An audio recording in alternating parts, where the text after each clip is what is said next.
It was a Friday night Tony O'Rourke will never forget. The 20-year-old had developed one of the most rare conditions known to medicine. He and his friend were joking around with a little physical horseplay. And he went to roll me off, and my right leg got pinned under him. So when he rolled it, there was like a loud crack. And then I like fell over, and I tried to, and no one knew anything was wrong, but I started crawling because I hurt so bad. O'Rourke and his family waited 7 days as doctors worked to diagnose his unusual break. The reason he broke his hip was because he had a tumor in there, and then they weren't sure if it was cancerous or not. And so that was probably the scariest moment of the... Doctors told them that the tumor was most likely genetic and had nothing to do with his prior accident. When he was 2 years old, he fell out of a 2-story window. It stunted my growth on my right leg, so I had to have surgery when I was 10 years old, and I always had like a limp from it. The Walnut Creek resident says the broken hip was very painful. He could control his morphine IV for relief when awake.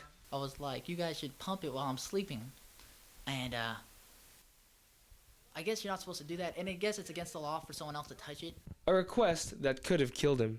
We were pumping him full of morphine the whole day, that it was like shutting down his respiratory system, and so it was a big deal. They had a bunch of surgeons come in, and like there was like 8 people packed into this tiny room. O'Rourke says not to ignore pain or other physical symptoms, especially if you have a pre-existing condition.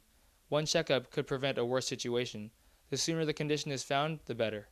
Since only about 1 in a million people a year get giant cell tumors, doctors were not able to comment on the mysterious medical condition. If I had this checked out earlier, then I might not have had to go through the ordeal of having a broken hip. O'Rourke is recovering at home and is on schedule to go back to school in the spring. Thinking Out West, Justin Riray, SJSU Online.